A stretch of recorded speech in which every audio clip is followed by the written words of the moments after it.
지금 이 순간에도 우리 은하 주변을 떠도는 무언가가 있을지 모릅니다. 광 속에 가까운 속도로 날아오는 아주 작은 점, 크기는 원자만 하지만 무게는 코끼리 한 마리와 맞먹는 괴물 같은 존재 말이죠. 만약 이런 것이 우주선과 충돌한다면 어떻게 될까요? 우주선 중심부는 순식간에 찌그러지고 금속은 뒤틀리며 찢겨나가고 일부는 아예 사라져버릴 겁니다. 이건 공상과학 영화가 아닙니다. 우주가 처음 탄생하던 순간에 만들어졌을지도 모르는 원시 블랙홀 이야기입니다. 그리고 최근 제임스 웹 우주망원경이 포착한 여러 관측 결과들은 이 원시 블랙홀이 실제로 존재할 가능성을 점점 더 강하게 시사하고 있습니다. 지금부터 우주가 숨겨온 가장 무서운 비밀 속으로 함께 들어가 보겠습니다. 오랫동안 과학자들은 블랙홀이 만들어지는 과정을 단 하나만 알고 있었습니다. 바로 거대한 별이 마지막 순간에 폭발하며 탄생한다는 것이죠. 태양보다 20배 이상 무거운 별은 연료를 모두 소모하면 초신성이라는 엄청난 폭발을 일으킵니다. 그 순간 별을 이루던 물질들은 한 점으로 무너져 내리고 그곳에 빛조차 빠져나올 수 없는 중력의 감옥, 블랙홀이 형성됩니다. 하지만 모든 별이 블랙홀이 되는 것은 아닙니다. 태양보다 훨씬 가벼운 별들은 초신성 폭발을 일으키긴 하지만 블랙홀을 만들 만큼 강력하진 않습니다. 대신 중성자별이 남죠. 이 천체 역시 믿기 어려운 존재입니다. 워낙 밀도가 높아서 숟가락 하나 분량의 물질이 에베레스트 산 전체 무게와 맞먹습니다. 말 그대로 숟가락 하나에 10억 킬로그램이 담긴 셈이죠. 하지만 이런 방식으로 만들어지는 블랙홀에는 분명한 한계가 있습니다.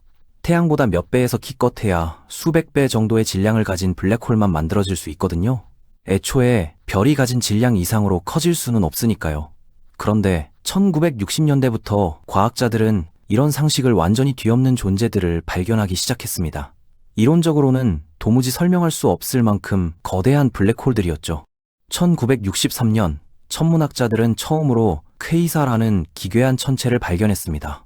엄청나게 밝고 믿을 수 없을 만큼 멀리 떨어져 있는 천체였죠. 이후 약 10년 동안 블랙홀 연구는 폭발적으로 발전했고 1971년에는 충격적인 예측이 등장합니다. 거의 모든 거대 은하 중심에는 초거대 질량 블랙홀이 자리 잡고 있을 거라는 것이었죠. 시간이 지나며 관측은 이 예측을 하나씩 확인했습니다. 그리고 과학자들은 충격을 받았죠. 이 블랙홀들의 질량이 그야말로 상상을 초월했기 때문입니다. 태양보다 수십만 배에서 수십억 배까지 말 그대로 은하를 집어삼킬 듯한 괴물들이었습니다. 우리 은하 중심에 있는 궁수자리 A스타만 봐도 태양 질량의 약 400만 배나 무겁습니다. 문제는 바로 여기서 시작됩니다. 도대체 어떻게 이런 괴물들이 만들어졌을까? 작은 블랙홀이 오랜 시간 물질을 먹어치우며 커질 수는 있지만 그렇게 성장하려면 최소 수억 년, 길게는 수십억 년이 필요합니다. 하지만 우주 초기 관측 결과들은 이 시간을 도저히 설명하지 못했죠. 그러던 2021년 12월 25일, 인류 역사상 가장 강력한 눈이 우주를 향해 열렸습니다. 바로 제임스 웹 우주망원경이 발사된 것이죠. 그리고 2022년부터 본격적인 관측이 시작됐습니다. 제임스 웹은 기대를 저버리지 않았습니다. 우주의 새벽, 빅뱅 직후의 모습을 그 어떤 망원경보다 선명하게 보여줬으니까요. 그런데 제임스 웹이 보여준 장면은 우리의 상식을 완전히 흔들어 놓았습니다. 작은 붉은 점들이라 불리는 천체들이 발견됐는데 이들은 빅뱅 후 겨우 5억 년밖에 지나지 않은 시점의 은하들이었습니다. 그런데 놀랍게도 이 어린 은하들 중심에는 이미 초거대 질량 블랙홀이 자리 잡고 있었죠. 과학자들은 즉시 계산에 들어갔습니다. 단 5억 년 동안 작은 블랙홀이 그렇게 거대하게 성장하려면 물질을 얼마나 빨리 삼켜야 할까? 결과는 충격적이었습니다.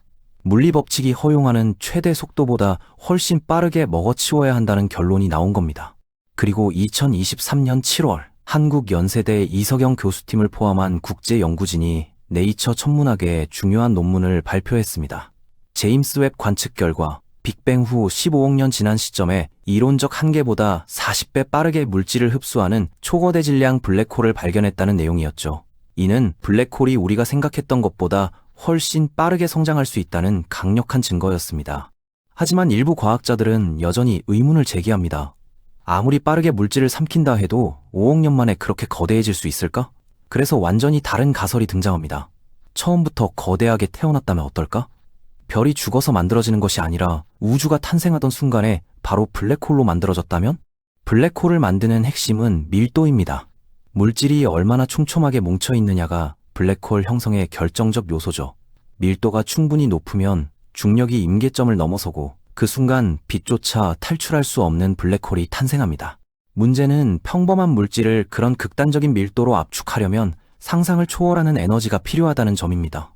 전자들이 서로 가까워지지 않으려는 전자기력을 이겨내야 하고 중성자들이 서로 뭉치지 않으려는 중성자 축퇴합이라는 양자역학적 장벽도 넘어야 하죠. 중성자별이 그렇게 극도로 밀도가 높은 이유도 바로 이 때문입니다. 그런데 블랙홀이 되려면 여기서 한 단계 더 나아가야 합니다. 에베레스트산 전체를 원자보다 1000배나 작은 공간에 쑤셔 넣어야 하거든요. 현재 우주에서 이런 말도 안 되는 극한의 압력이 만들어지는 곳은 단 하나, 초신성 폭발로 붕괴하는 별의 중심부뿐입니다. 그럼 시간을 훨씬 더 거슬러 올라가 볼까요? 우주가 탄생한 바로 그 순간, 빅뱅 이후 첫 1초 이내로 말입니다. 그때의 우주는 지금과는 완전히 달랐습니다. 우주 전체가 믿을 수 없을 만큼 뜨겁고 밀도 높은 일종의 입자수프 같은 상태였죠. 그리고 이 수프는 완전히 균일하지 않았습니다. 어떤 지역은 조금 더 밀도가 높았고 어떤 곳은 조금 더 낮았습니다. 과학자들은 여기서 중요한 가능성을 떠올립니다. 특별히 밀도가 높았던 지역에서 별이라는 중간 과정을 거치지 않고 바로 블랙홀이 만들어질 수도 있지 않을까? 이것이 바로 원시 블랙홀 이론입니다. 1966년 소련의 물리학자 야코 젤도비치와 이고르 노비코프가 처음 제안한 개념이죠. 원시 블랙홀이 흥미로운 이유는 태어날 수 있는 크기에 제한이 없다는 점입니다. 처음부터 태양 질량의 10만 배가 넘는 초거대 블랙홀로 등장할 수도 있고 그 상태로 수십억 년 동안 물질을 삼키며 성장했다면 제임스 웹이 발견한 그 어린 은하 속 거대 블랙홀도 충분히 설명할 수 있죠. 하지만 원시 블랙홀이 모두 거대한 건 아닙니다. 놀라운 점은 아주 작게도 태어날 수 있다는 거죠. 원자 하나 크기의 소행성만큼의 질량을 가진 블랙홀, 혹은 양성자보다 작으면서 코뿔소 한 마리 무게를 가진 블랙홀도 가능합니다. 이 영상에서는 이런 존재를 편하게 코뿔소 블랙홀이라고 부르겠습니다.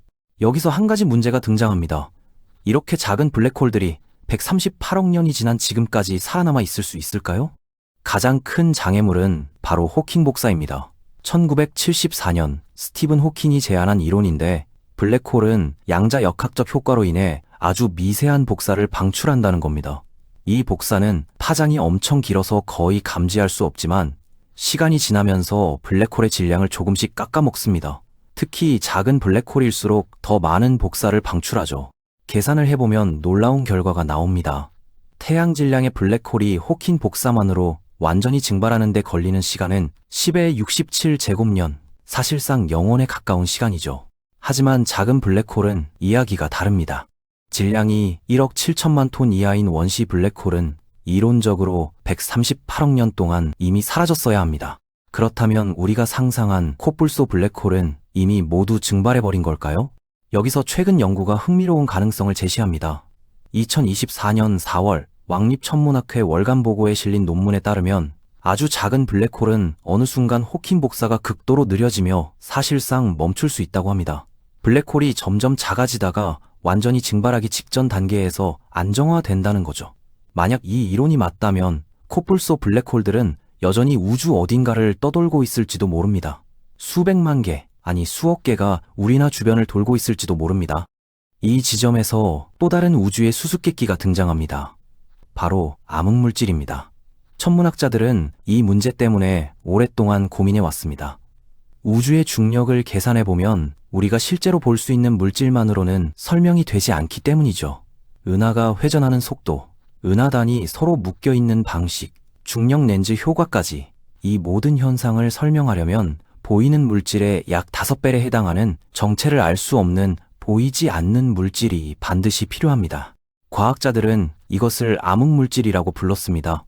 빛을 내지도 않고 빛을 반사하지도 않으며 전자기파와 거의 상호작용하지 않지만 중력은 확실하게 만들어내죠.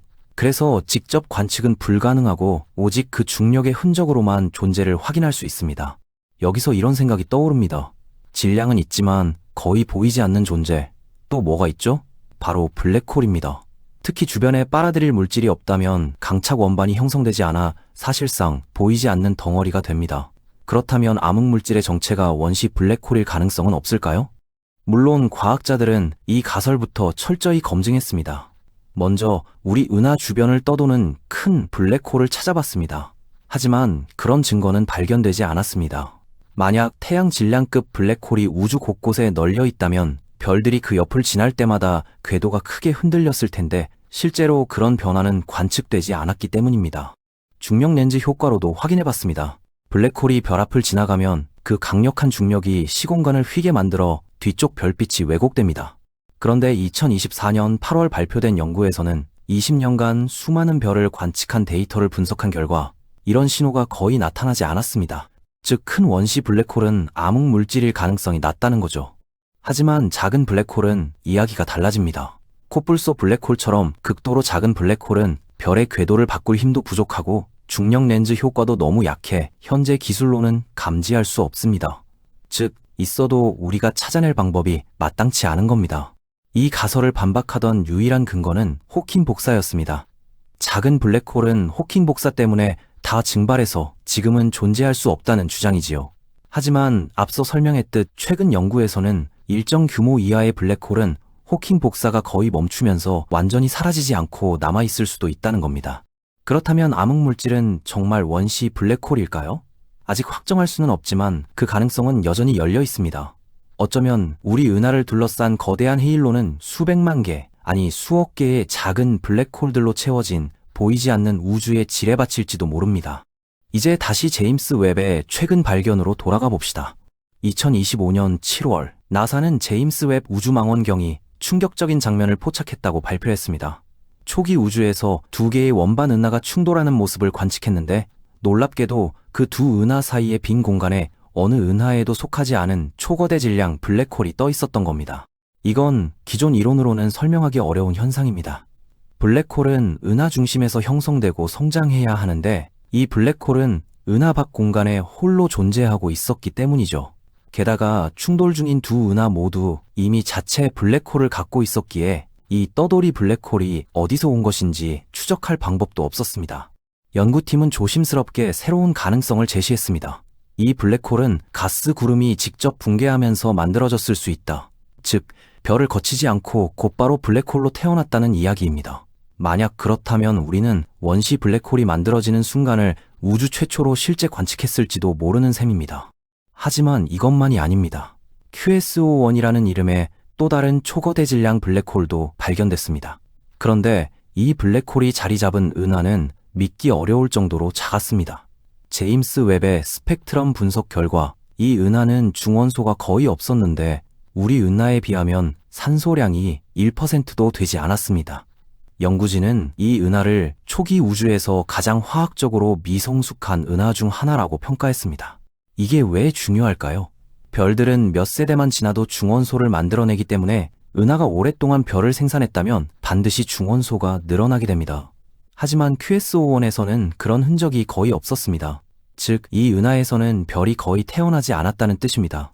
그렇다면 질문은 하나로 좁혀집니다. 별이 태어나지도 않은 은하 한복판에 초거대 질량 블랙홀은 도대체 어떻게 존재하게 된 걸까?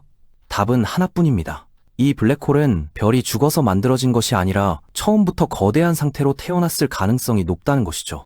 물론 이것이 원시 블랙홀의 직접적 증거라고 단정할 수는 없습니다. 하지만 초기 우주에서 원시 블랙홀이 만들어졌고 그 가운데 일부가 초거대 질량 블랙홀의 씨앗이 되었을 가능성을 강하게 뒷받침하는 발견인 것은 분명합니다. 그리고 만약 초기 우주에서 이렇게 거대한 원시 블랙홀이 만들어질 수 있었다면 그보다 훨씬 작은 원시 블랙홀들도 당연히 함께 태어났을 겁니다. 자, 이제 조금 무서운 상상을 해봅시다. 우리 은하를 둘러싼 헤일로에 수백만 개의 작은 코뿔소 블랙홀들이 떠돌고 있다고 생각해보세요. 이들은 눈으로도 보이지 않고 현재 기술로는 감지하기도 거의 불가능합니다. 하지만 질량은 코뿔소만 하고 크기는 양성자보다도 작죠. 먼 미래, 인류가 우리 은하를 벗어나 안드로메다 은하로 탐사선을 보낸다고 가정해봅시다. 탐사선이 은하의 경계를 통과하는 역사적인 순간, 수많은 행성과 거주지에서 그 장면을 생중계하고 있을 겁니다. 그런데 갑자기 탐사선 중앙부가 찌그러지기 시작합니다. 금속은 뒤틀리고 찢기며 일부는 아예 사라져버립니다. 탐사선은 제어 불능 상태로 회전하고 모든 시스템이 한순간에 꺼집니다. 원인은 단 하나, 탐사선이 코뿔소 블랙홀과 충돌한 것입니다. 양성자보다 작은 점이었지만 그 안에는 코뿔소만큼의 질량이 압축되어 있었습니다. 광속에 가까운 속도로 움직이던 이 블랙홀이 탐사선을 관통했고 순간적으로 엄청난 파괴를 일으킨 거죠. 이건 단순한 공상과학이 아닙니다. 원시 블랙홀이 실제로 존재한다면 언젠가는 마주칠 수도 있는 현실적인 위험입니다. 더 무서운 건 이런 블랙홀 하나가 지금 이 순간에도 우주 공간을 날아와 지구를 향하고 있을 수도 있다는 점입니다. 크기는 극도로 작고 속도는 너무 빠르며 감지 방법도 거의 없습니다. 말 그대로 우주를 가르는 보이지 않는 탄화이죠. 만약 코뿔소 블랙홀이 지구를 그대로 관통하면 어떻게 될까요? 양성자만한 크기라 아무 일도 못 느낄 수도 있고 그냥 스쳐 지나갈 수도 있습니다. 하지만 운이 나쁘다면 지나간 자리에 원자 단위의 미세한 구멍이 생길 겁니다. 원자 수준에서 그 부분의 물질이 블랙홀에 빨려 들어가면서 말이죠. 물론 이건 아주 극단적인 시나리오입니다. 실제로 이런 일이 일어날 확률은 매우 낮습니다. 우주는 워낙 넓고 코뿔소 블랙홀들은 몇 개가 있다 해도 매우 드물게 퍼져 있을 테니까요. 하지만 가능성이 완전히 0은 아닙니다. 과학자들은 지금도 원시 블랙홀의 흔적을 찾고 있습니다. 2008년 발사된 페르미 감마선 우주망원경은 작은 블랙홀이 증발할 때 방출되는 감마선 폭발을 찾기 위해 하늘을 계속 살피고 있죠. 아직 결정적인 신호는 발견되지 않았지만 탐색은 멈추지 않고 있습니다. 한편 제임스 웹의 발견은 새로운 가능성을 열었습니다. 별을 거치지 않고 초기 우주에서 곧바로 만들어진 블랙홀들, 그중 일부는 초거대 질량으로 성장해 은하 중심을 차지했고 또 일부는 매우 작은 모습으로 남아 지금도 우주를 떠돌고 있을지 모릅니다. 생각해보면 참 아이러니한 상황입니다. 우리는 수백억 광년 떨어진 우주의 먼 지역을 관측할 수 있고 138억 년 전 우주의 모습도 볼 수 있죠. 하지만 정작 우리 은하 주변을 떠도는 작은 블랙홀들은 너무 작고 너무 어둡고 너무 조용해서 찾아낼 방법이 없습니다. 암흑물질의 정체가 정말 원시 블랙홀인지는 아직 확실하진 않습니다. 더 많은 증거가 필요하죠. 하지만 제임스 웹이 보여준 초기 우주의 모습은 원시 블랙홀이 실제로 존재했을 가능성을 강하게 뒷받침합니다. 만약 이게 사실이라면 우주를 바라보는 우리의 이해는 근본적으로 뒤바뀔 겁니다. 암흑물질이라는 오랜 수수께끼도 풀리고 초거대 질량 블랙홀이 어떻게 탄생했는지에 대한 해답도 얻게 되겠죠. 우리는 지금 우주에 대한 이해가 빠르게 확장되는 시대를 살고 있습니다. 제임스 웹 망원경과 중력파 관측, 그리고 다양한 실험들은 머지않아 원시 블랙홀과 암흑물질의 정체에 대한 답을 가져올지도 모릅니다. 그때까지 우리는 밤하늘을 보며 질문할 수밖에 없습니다. 저 어둠 속에는 무엇이 숨어 있을까? 우리 곁을 스치고 지나가는 존재들은 무엇일까? 우주는 여전히 많은 비밀을 품고 있습니다. 제임스 웹 망원경은 그 문을 조금 열어주었고 이제는 그 너머를 들여다볼 차례가 우리에게 남아 있습니다. 분명한 것은 하나입니다. 우주는 우리가 예상한 것보다 훨씬 넓고 훨씬 신비롭습니다. 그리고 그 신비를 밝히려는 인간의 호기심은 계속될 것입니다. 오늘도 우주 어딘가에서는 별이 태어나고 블랙홀이 물질을 삼키며 은하가 충돌하고 있습니다. 어쩌면 작은 블랙홀 하나가 지금 이 순간에도 우리 은하를 조용히 지나가고 있을지도 모릅니다. 우주 탐사는 두려움이 아니라 호기심으로 나아가는 여정입니다. 인류가 존재하는 한 우리는 계속 질문할 것이고 언젠가 그 답에 닿게 될 것입니다.